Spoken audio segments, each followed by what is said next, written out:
Hello, everyone. It's Brian here, and at long last, as I say many times, I am back with John Cale, Part 8.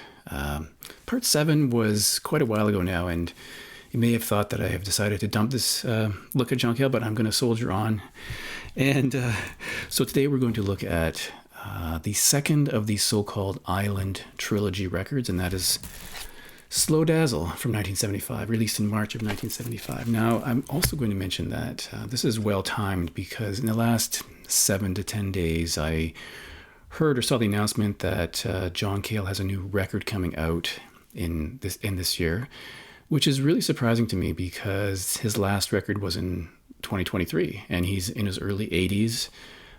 There have been periods of time where there's been a long span between records. So the fact that he has another one coming out is really interesting to me. I'm definitely going to get it, of course.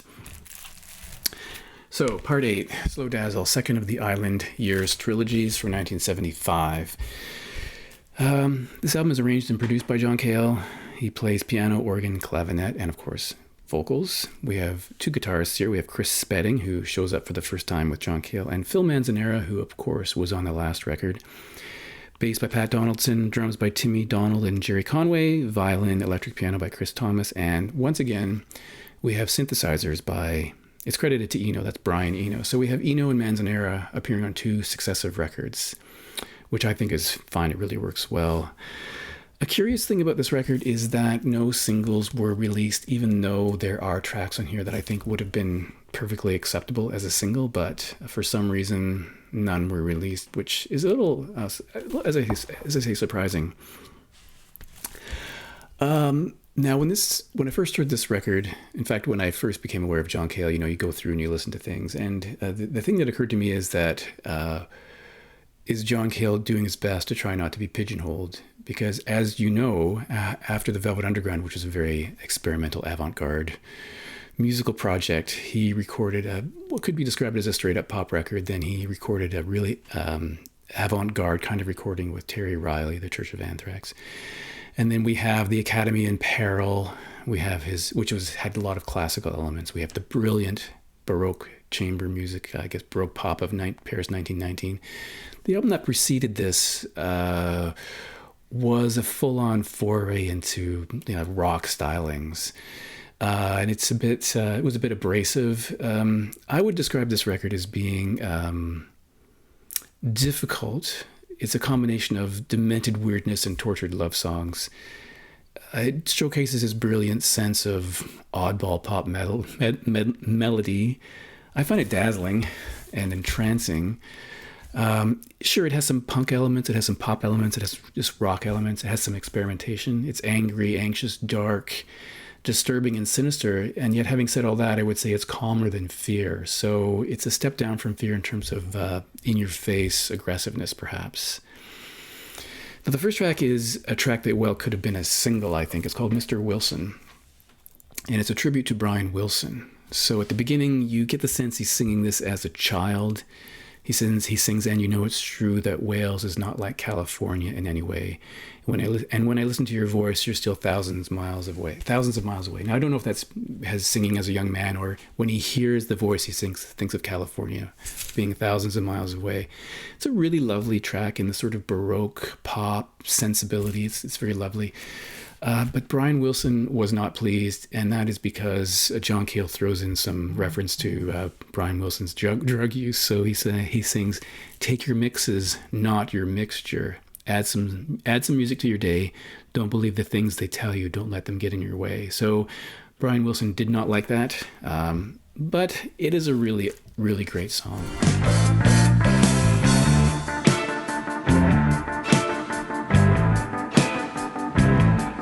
Take your mixes, not your mixture. Add some music to our day. Don't believe the things they tell you. Don't let them get in your way. The second track is also a very calm song called Taking It All Away. It's a beautiful song about heartbreak and loss. It's quite mesmerizing. But at this point, if it's your first listen, you might be thinking this is going to be a really calm record, which isn't really the case. But I think the lyrics in here are really interesting. He sings about being in misery and pain. He sings it in the third person. So you're in misery and pain. Well, now you're in misery and pain. She broke your heart and you let her die.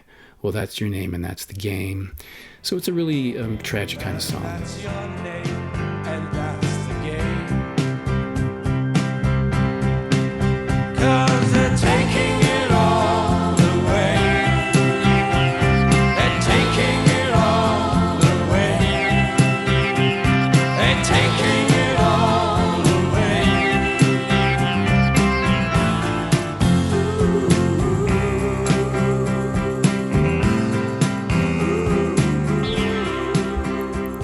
But he turns everything on its head with the next track called Dirty Ass Rock and Roll, and it's a real rocker. It's got a killer groove, some really excellent piano work. We have exuberant backup singers, and we have what appear to sound like horns, but they might not be horns.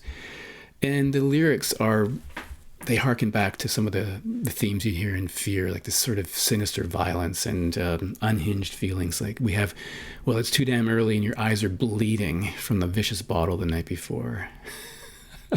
And the last thing you need is a nicety nice and small talk crawls out of your ears. Maybe it makes you feel like an undercover Sigmund Freud. I'm not sure what that means. Chatter, chatter, chatter, chatter, chatter, chatter, chatter, chatter, wait. I thought it'd make you sick when you hear a woman cry away. She don't get just whatever she wants. But not my woman. She just keeps on, keeping on. That's my woman, my woman. Now move along, shuffle side to side. That sure do turn me on. That dirty ass rock and roll.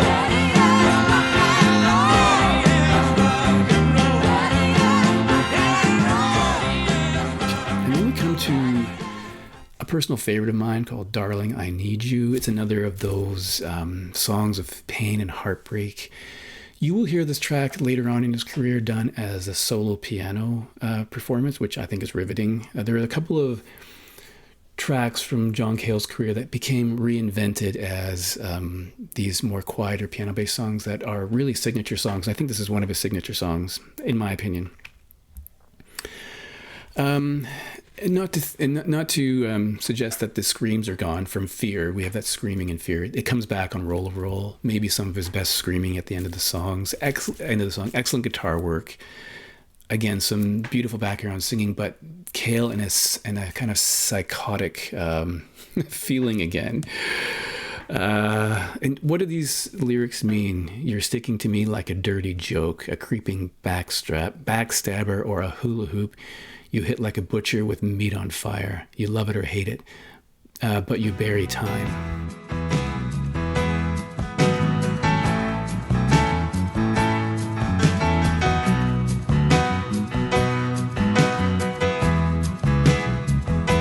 You stick it to me like a dirty joke,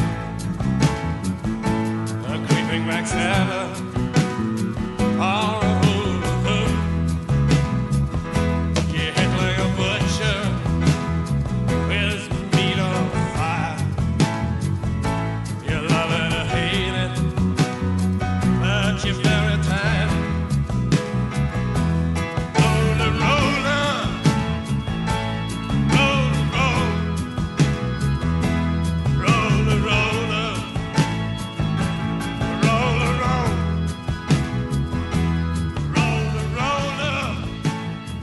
But I think it's a really good lead-in to the track that appears on the first track on side 2, which is a cover version, and not just a simple cover version. This is probably the most disturbing cover version of all time, and it's a cover of the song made famous by Elvis Presley called Heartbreak Hotel. It's scary, anguished. It seems to be someone living on the edge.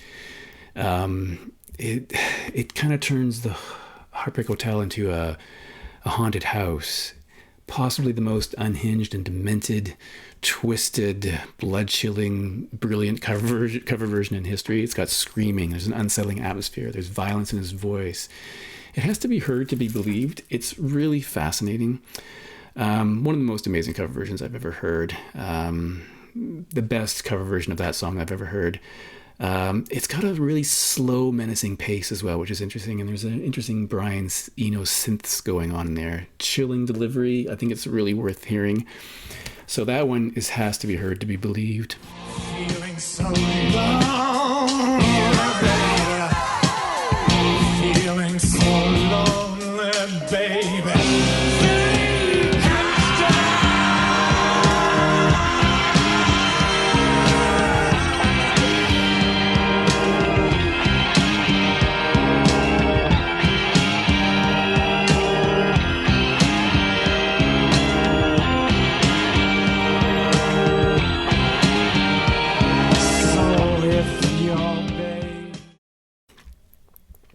Track 7 is called Ski Patrol, and the first time I heard this, I was wondering what is going on because it seems to be an earnest song about a ski patrol.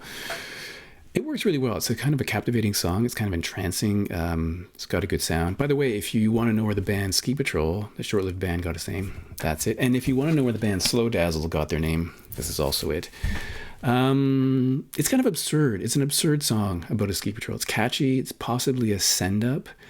But he seems to be earnest in his delivery about the ski patrol. It's funny. Maybe it's supposed to be funny. Here comes the ski patrol. It comes but once a year. On down the mountainside. And make sure that we're alright. Make sure that we're alright. Sure that we're alright. And then we move into Not the Loving Kind, which puts Cale in his crooner mode. This is possibly one of his best ballads, in the top 2 or 3 for sure. The lyrics kind of suggest that maybe he's not capable of love. Beautiful song. That's why I say this album's a bit calmer than Fear, because there are a few more slower songs.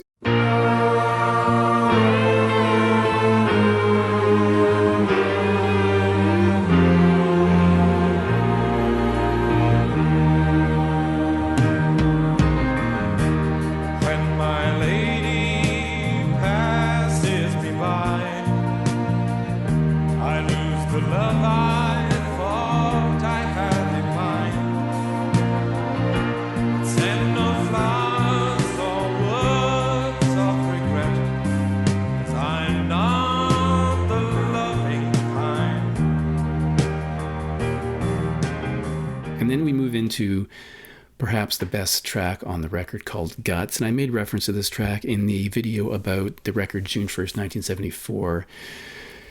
If you haven't seen that, go have a look. It's based on, loosely based on a story of infidelity. And if you want to have the whole song summed up in one line, just look up the lyrics for Guts from John Cale and read the first line, and you've got it. That's probably the best track on the record. There's some screaming in the fade out. I think that's, if I were to rank John Cale songs, this would have to be in the top 10 for sure. I think it's the best track on this record. It's really, really great. And kind of a interesting way to deal with infidelity is to write a song about it, but I guess it worked. Like that ancient teenage dream, from soul to poison, soul to poison, soul.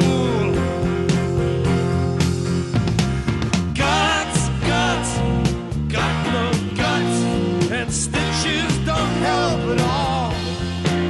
Yeah, guts, guts, got no guts, holes in the body, holes in the legs, holes in the forehead, holes in the head, holes in the body, holes in the legs. There should never be holes at all. There should never be holes at all. Now, the last track is one I'm a little ambivalent about because it's one of those spoken word tracks that John Cale is known for. If you follow the Velvet Underground or know the Velvet Underground, there's a track called The Gift, and which there's musical background in the background, and he kind of reads a short story. And the same thing is here. It's called The Jeweler. It's a spoken word short story. I would say it's more successful than the Velvet Underground song The Gift. It seems to work better. But it's one of those tracks where if you hear it once or twice, you probably have heard it enough times. It doesn't really hold my attention because it doesn't have this whole verse, chorus, verse thing, and it kind of misses that. I would say that the most successful spoken word thing that Cale did was on the Songs for Drella album with Lou Reed, the song called The Dream. I think that one I can listen to endlessly. For some reason, it really captivates me. This one, it's amusing, but a little less amusing than that. Less successful, I would say. Now, there are two other tracks that were recorded for the session that showed up on later compilations. One is called All I Want Is You, and the other one's Bamboo Floor. And part of me thinks the record would have been stronger with one or both of those records in place of The Jeweler. But, I understand why Cale did that. It's a reference back to the Velvet Underground. He does have a really great voice. I've always admired his singing voice. It's much more evocative than you might think, more nuanced than you might think. And his spoken voice is really interesting because you still hear his Welsh accent a little bit. So I do like that. I love listening to interviews from him. I think he's very well-spoken, and I love his voice. So in that sense, I do like the song, the Jeweler, but I think those other two tracks may have been excellent on this record too. And they do appear on a compilation, which I'll get to eventually, called The Island Years. So anyway, that is a hopefully not too long-winded look at Slow Dazzle from John Cale. And of course, I will continue on with the next one. The next one is the third of the Island Years trilogy called Helen of Troy. That's coming next. So thanks for watching, and I'll see you in the next one. And as usual, I forgot to say something. I neglected to give you my rating of this record on my 4-point scale of essential, recommended, optional, or not recommended. And as you may have guessed from what I said, for me, this is an essential John Cale record. So let's cut it there.